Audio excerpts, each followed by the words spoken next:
Dear student, अभी मैंने आपको उदासीनता वक्र के बारे में इस वीडियो से पहले पढ़ाया था। उसी से संबंधित सीमांत प्रतिस्थापन की दर, मार्जिनल सब्स्टिट्यूशन इफेक्ट का हम इसके अंतर्गत अध्ययन करेंगे। सीमांत उदासीन प्रतिस्थापन दर या प्रतिस्थापन की दर क्या होगी, ये उदासीनता वक्र के अंतर्गत हम इस वीडियो में अध्ययन कर रहे हैं।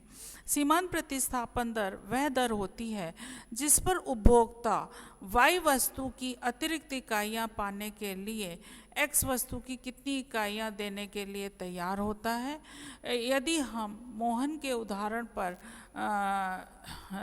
बात करें तो हम ये तालिका मिलेगी। संयोजन ए में 1 पेन और 12 पेंसिल, सीमांत प्रतिस्थापन की दर 0।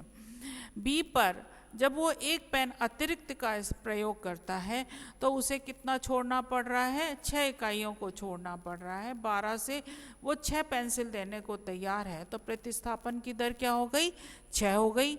बी से जब वो सी पर आता है, 2 से 3 पर आता है, तो 6 से 4 1 पेन और अतिरिक्त लेता है, तो वो कितनी इकाइयाँ छोड़ रहा है, 2 इकाइयों को छोड़ रहा है, तो प्रतिस्थापन की दर 2 हो गई।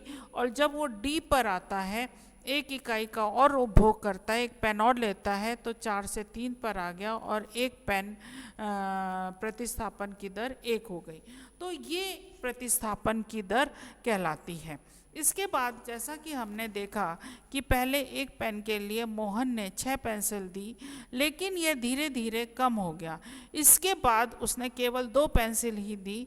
अतः प्रतिस्थापन की दर वह दर होती है जिसमें संतुष्टि को समान रखते हुए y वस्तु के स्थान पर x वस्तु का बलिदान किया जाता है। ऊपर दी गई तालिका से हम जान सकते हैं कि जैसे जैसे मोहन को ज़्यादा पेन मिले और पेन पाने की चाह कम हो गई, मतलब आपने ये सीमांत उपयोगिता ह्रास नियम पढ़ा था। सीमांत उपयोगिता ह्रास नियम में मैंने आपको यही पढ़ाया था कि जैसे जैसे उपभोक्ता अपनी अतिरिक्त इकाइयों का उपभोग करता है तो उसकी उपयोगिता धीरे धीरे कम होती चली जाती है, और एक स्थिति ऐसी आती है जबकि उपयोगिता 0 हो जाती है और उसके बाद वो ऋणात्मक हो जाती है। तो जैसे जैसे आप एक से ज़्यादा वस्तु का उपभोग करेंगे तो आपकी उपयोगिता क्या होगी, कम हो जाएगी। वही बात इसमें कही गई है कि जैसे जैसे मोहन को ज़्यादा पेन मिलते हैं, उसकी और पेन पाने की जो चाह है, जो इच्छा है, वो कम हो गई।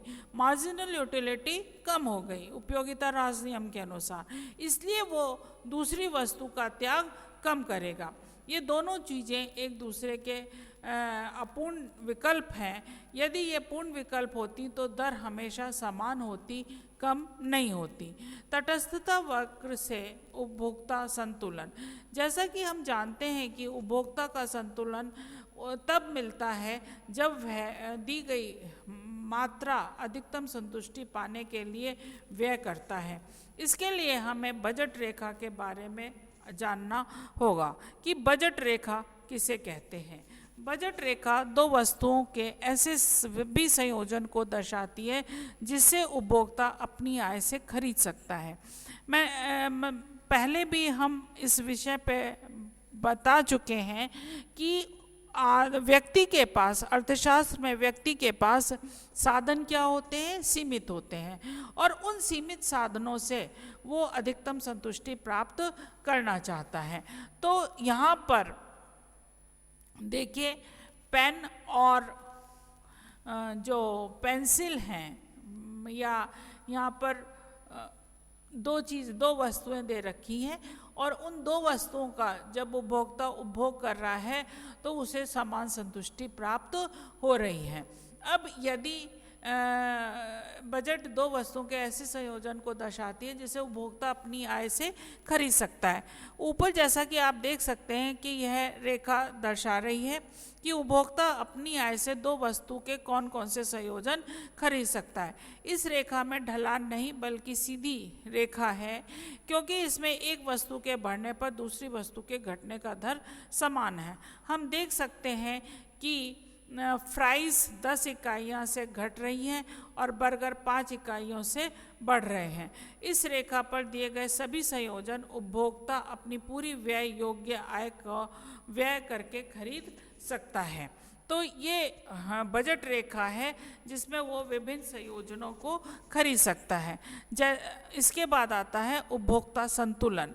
जैसा कि हम समझ सकते हैं कि उपभोक्ता तभी संतुलन में होगा जब उसे अपनी आय व्यय करने पर अधिकतम संतुष्टि मिलेगी। उसकी अधिकतम संतुष्टि अंदिमान वक्र पर होगी, बजट रेखा पर होगी, लेकिन वह पूरी आय व्यय करके कोई में संयोजन खरीद सकता है। यह जानकारी बजट रेखा पर होगी, अतः जब वे दोनों प्रतिच्छेदन करेंगे उस वक्त उपभोक्ता संतुलन में होगा। देखिए डी पहला संयोजन हो रहा है, डी और ई। डी और ई बजट रेखा को स्पर्श कर रहा है, जो कि ये दर्शा रहा है कि उपभोक्ता इस स्थिति पर अधिकतम संतुष्टि में होगा। बी अंदर है, बजट रेखा के अंदर है, और ए बजट रेखा के बाहर है। तो अब आप ये देखिए कि ए पर IC3 पर वो नहीं जा सकता क्योंकि उसके पास इतने पैसे नहीं हैं। बी पर वो संतुष्ट नहीं होगा क्योंकि उसके पास पैसे हैं पर वो पूरे पैसे को खर्च नहीं कर रहा है, वो IC1 पर है। IC1 के दो और बिंदु हैं, डी और ई। डी और ई पर वो इसलिए नहीं होगा क्योंकि उसको IC2 सी बजट रेखा को स्पर्श कर रही है और वो उपभोक्ता अधिकतम संतुष्टि की स्थिति में होगा, संतुलन वहीं पर होगा। इसलिए उपभोक्ता हमेशा अपने पहले IC1 से IC2 की स्थिति पे जाएगा और वहाँ पर उसे अधिकतम संतुष्टि प्राप्त होगी।